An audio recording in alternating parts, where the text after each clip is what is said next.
இனிமே கண்ணை மூடிட்டு கடலை எண்ணெய் வாங்கலாம். ஏன்னா மந்த்ரா கடலை எண்ணெய் இதயத்தின் தயாரிப்பு. வறுக்க பொரிக்க ஏன் எல்லா சமையலுக்கும் மந்த்ரா தான். மந்த்ரா கடலை எண்ணெய், அபார ருசி, ஆரோக்கியமான உடல் நலம். தமிழகத்தில் வரும் 23ஆம் தேதி சட்டசபை தேர்தல் நடைபெறவுள்ள நிலையில் தேர்தல் நடத்தை விதிகள் அமலில் உள்ளன. தமிழக சட்டசபைக்கு 23ஆம் தேதி தேர்தல் நடைபெறவுள்ளது. உயர் பதவியில் உள்ள அதிகாரிகள் ஆளும் திமுக அரசுக்கு ஆதரவாக செயல்படுவதாகவும் அவர்களை மாற்ற வேண்டும் என்றும் எதிர்க்கட்சிகள் கூறி வருகின்றன. இச்சூழலில் தமிழக தலைமைச் செயலாளர் முருகானந்தம் மாற்றப்பட்டார்.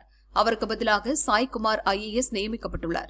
லஞ்ச ஒழிப்புத்துறை டிஜிபி டேவிட் தேவாசிர்வாதம் மாற்றப்பட்டு சந்தீப் மிட்டலை தேர்தல் ஆணையம் நியமித்துள்ளது. புதிய தலைமைச் செயலராக நியமிக்கப்பட்டுள்ள சாய்குமார் IAS எடப்பாடி பழனிசாமி முதல்வராக இருந்தபோது அவரது முதன்மை செயலாளராக பணியாற்றியவர். திமுக ஆட்சியில் வருவாய் நிர்வாக ஆணையராக இருந்த ராஜேஷ் லக்கானி மத்திய அரசு பணிக்கு மாற்றப்பட்ட நிலையில் அந்த பொறுப்பு சாய்குமாருக்கு வழங்கப்பட்டது. அதற்கு முன்பு தமிழ்நாடு தொழில் முதலீட்டுக் கழகம் மற்றும் செய்தித்தாள் நிறுவனம் ஆகியவற்றின் மேலாண்மை இயக்குநராக இருந்தார். மறைந்த முன்னாள் முதல்வர் ஜெயலலிதா ஆட்சிக் காலத்தில் மின்வாரிய தலைவராக இருந்த சாய்குமார் திறமையாக செயலாற்றினார்.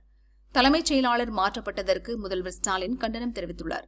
நியாயமான மற்றும் சுதந்திரமான தேர்தலை நடத்த வேண்டிய தேர்தல் ஆணையம் பாரதிய ஜனதா கட்டளைகளை நிறைவேற்றி வருவது வெட்கக்கேடானது. அரசியல் சட்டம் தேர்தல் ஆணையத்திற்கு தந்துள்ள அதிகாரம் பாரதிய ஜனதாவுக்கு வேலை பார்க்க அல்ல.